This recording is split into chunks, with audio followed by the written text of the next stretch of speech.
بسم اللہ الرحمن الرحیم۔ حضرت معاذ رضی اللہ تعالیٰ عنہ بن جبل فرماتے ہیں، میں نے حضور صلی اللہ علیہ وسلم سے عرض کیا کہ اس آیت یوم ینفخ فی الصور فتان و افواجا کا مطلب کیا ہے؟ اس سوال کے کرنے پر حضور صلی اللہ علیہ وسلم اس قدر روئے کہ آنسوؤں سے کپڑے تر ہو گئے۔ پھر فرمایا، اے معاذ، تو نے ایک بہت بڑی چیز کا سوال کیا ہے۔ میری امت حشر کے میدان میں 12 جماعتوں میں تقسیم ہوگی۔ پہلی جماعت قبروں سے اٹھیں گی، ان کے ہاتھ پاؤں نہ ہوں گے۔ یہ وہ لوگ ہوں گے جو اپنے پڑوسیوں کو ستاتے تھے۔ دوسری جماعت قبروں سے اٹھے گی، ان کی شکلیں خنزیر جیسی ہوں گی۔ یہ وہ جماعت ہوگی جو نماز میں سستی اور غفلت کیا کرتی تھی۔ تیسری جماعت ایسی قبروں سے اس طرح اٹھیں گی کہ ان کے پیٹ پہاڑوں کی طرح ہوں گے، ان میں سانپ اور بچھو بھرے ہوں گے۔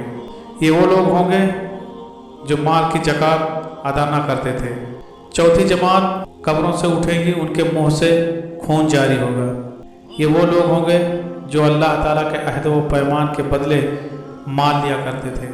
پانچویں جماعت قبروں سے اٹھے گی، ان کے جسم پھولے ہوئے ہوں گے اور ان سے مردار کی بدبو سے سخت بدبو آئے گی۔ یہ وہ لوگ ہوں گے جو لوگوں کے ڈر کی وجہ سے چھپ کر گناہ کرتے تھے، اللہ تعالیٰ سے نہیں ڈرتے تھے۔ چھٹی جماعت قبروں سے کٹے ہوئے گلے والی اٹھیں گی۔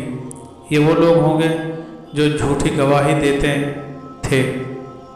ساتویں جماعت قبروں سے اٹھیں گی، ان کے منہ میں زبانیں نہ ہوں گی بلکہ خون اور پیپ جاری ہوگی۔ اور یہ وہ لوگ ہوں گے جو جان بوجھ کر گواہی نہیں دیتے تھے۔ آٹھویں جماعتیں قبروں سے آنکھیں منہ اٹھیں گی، آنکھیں منہ اٹھائی جائیں گی۔ یہ وہ لوگ ہوں گے جو زنا کیا کرتے تھے اور بغیر توبہ کے مر گئے۔ نویں جماعت قبروں سے سیاہ اور قیری آنکھوں والی اٹھیں گی، ان کے پیٹوں میں آگ بھری ہوئی ہوگی۔ یہ وہ لوگ ہوں گے جو یتیموں کا مال ظلماً کھا جاتے تھے۔ 10ویں جماعت قبروں سے برس اور چچامی مرج والی اٹھیں گی۔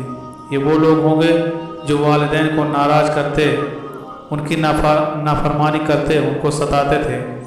11ویں جماعت قبروں سے اندھی اٹھائی جائیں گی، ان کے دانت نیل کے سینگ کی طرح ہوں گے، ان کے ہونٹ ان کے سینے پر لٹکے ہوں گے اور ان کی زبان ان کی رانوں پر لٹکے گی اور ان کے پیٹ سے پاخانہ نکلتا ہوا ہوگا۔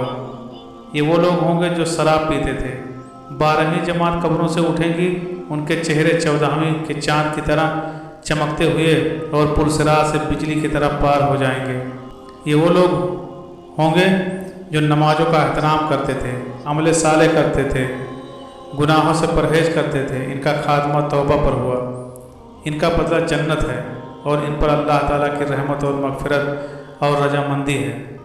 حضرت ابو ہریرہ رضی اللہ تعالیٰ عنہ سے مروی ہے کہ سرکار دو عالم صلی اللہ علیہ وسلم نے ارشاد فرمایا، جب مردہ قبر میں رکھ دیا جاتا ہے تو اس کے پاس کالی قیری آنکھوں والے 2 فرشتے آتے ہیں، جن میں سے ایک منکر اور دوسرے نکیر۔ فرماتے ہیں وہ دونوں اس مردے سے پوچھتے ہیں کہ تم اس آدمی یعنی محمد صلی اللہ علیہ وسلم کی نسبت کیا کہتے تھے؟ اگر وہ آدمی مومن ہوتا ہے تو کہتا ہے کہ وہ اللہ کے بندے ہیں اور اس کے بھیجے ہوئے رسول ہیں۔ میں گواہی دیتا ہوں کہ اللہ کے سوا کوئی معبود نہیں اور بلا شبہ محمد صلی اللہ علیہ وسلم اللہ کے بندے اور اس کے رسول ہیں۔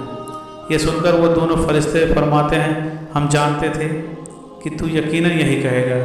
اس کے بعد اس کی قبر کی لمبائی اور چوڑائی میں 70 گز کشادگی کر دی جاتی ہے اور اس مردے سے کہا جاتا ہے کہ سو جاؤ۔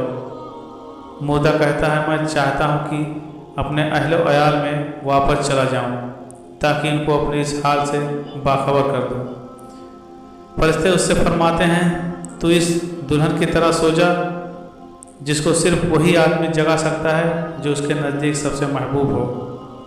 یعنی ہر کسی کا جاگنا اچھا نہیں لگتا کیونکہ اس سے وحشت ہوتی ہے، البتہ جب محبوب جگاتا ہے تو اچھا لگتا ہے، یہاں تک کہ اللہ تعالیٰ اس کو اس جگہ سے اٹھائے گا۔ اور اگر وہ مردہ منافق ہوتا ہے تو کہتا ہے کہ میں نے لوگوں کو جو کچھ کہتے سنا وہی میں کہتا تھا، لیکن میں اس کی حقیقت کو نہیں جانتا تھا۔